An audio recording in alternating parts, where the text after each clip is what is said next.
Hello.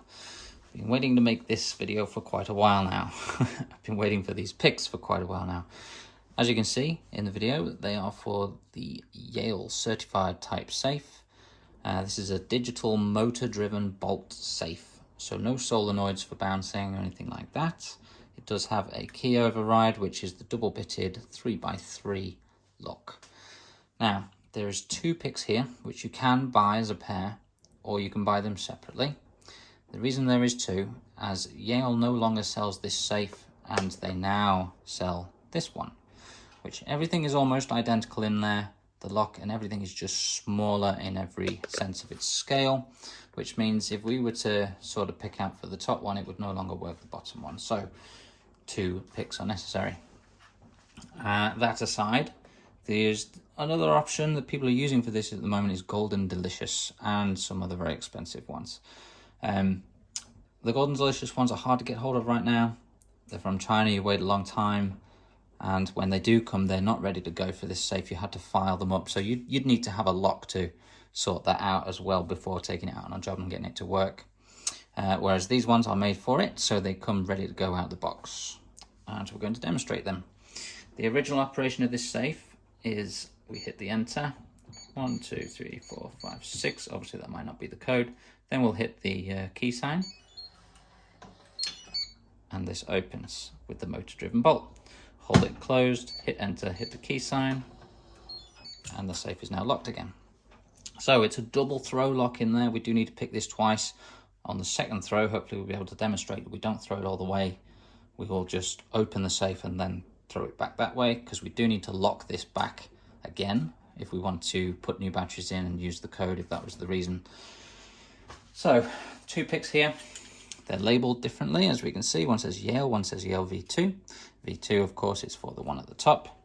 And you can see that measurements and things are smaller in that case. So we use the older style one. And probably the hardest part here is getting the pick in. So I like to make sure that the wire gets into the lock first, move it out of the way, and then we can slide the rest of the pick into the keyhole as well. Do that with things facing over to the left. Okay, and off we go. We're working from the backpack, the front pack, the backpack, and we just keep moving between the two packs, lifting levers, not caring too much. There's no anti-pick in them. Or what should be a rather straightforward pick of just lifting levers.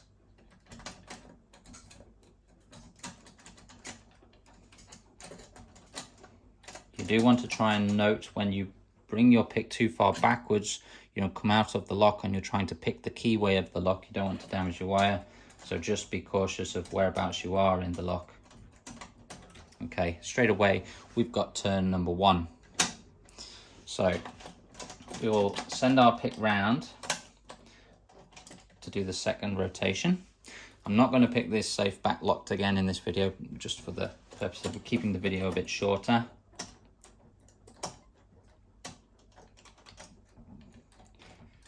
Exactly the same as the first time round. We're just lifting the binding levers.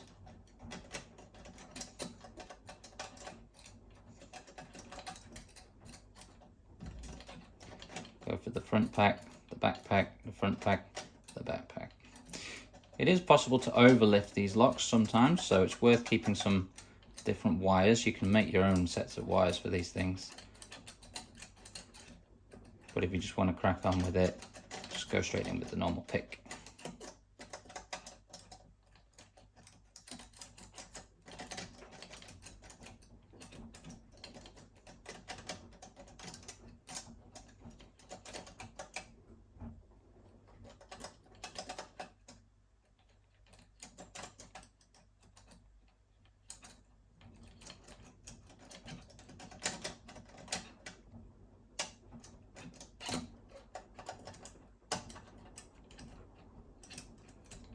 If you're not getting success with it, you can try lightening your tension or adding more on, depending on your original attempt.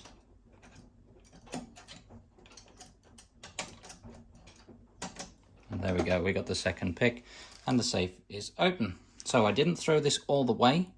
So I'm now able to turn that back, and then we only have to, when we do want to come and reset the lock, turn it back around, and then we can use this pick to now pick the levers and get the lock back closed again. However, we're not going to do that because that takes some time. The reason we do pick it back locked again, because if you take the back off this to get the lock out to reset it, the lock is buried under lots of circuitry and boards, and it takes a long time to get that lock out of there. It's much quicker just to pick the lock back closed again. So that's the old style safe. A little bit different story with the top safe as far as taking the lock out and stuff. It is a lot easier. So I'm just going to move this safe out from underneath now and bring this one down. Okay, here's the version 2 of the Yale safe, which will be, if you were to buy one today, this would be the one you'll receive, as they don't sell the other one anymore. So these will start popping up. At the moment, you will most likely come across the other version. So if you're looking for just one pick to buy, I'd go with the older one for now, and when you start seeing these, pick up the V2.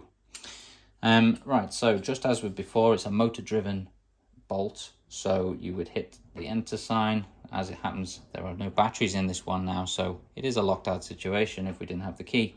So you would hit the enter or the tick sign, enter your code, followed by the key. The motor bolt would open, and without it, we need to use the override key, which again is a 3x3 lock. Just like I say, everything's much smaller. We'll use this pick. So in with the wire first. It's a little more finicky to get it in this one because everything is smaller. But once it's in, we're in. Okay, so with this one, it appears like the lock is a little higher quality than the previous. So we've got to walk the levers up slowly as we go. We can't just fling them up until they click and then be happy that they're in gate. We have to walk them up, find the binding levers. It's a little more tricky than the other one to pick, like I say. So we can hear those clinks where it flings up. It doesn't mean it's set, but it means it's not the one binding anymore, and we can move on. And we just keep walking the levers up, moving from the front pack to the back pack. Okay, so I will speed this video up a little bit and slow it down again once we've got something to say.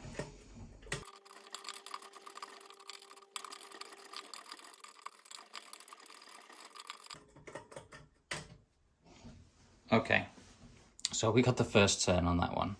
We can throw it over just as before. And the door actually moved a little bit, so it released the bolts a little bit, but we're not quite open yet.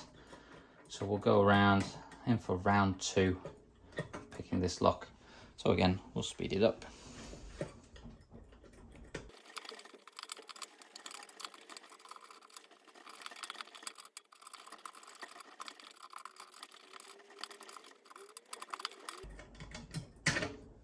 Okay, we've got that safe now open. So I have the back pan off of this one, so I will give you a quick look at what that looks like. Here we can see the lock in this particular safe is quite exposed. We can simply undo its fixings and remove this lock and reset it that way, put it back in, and then new batteries in, and we're good to go.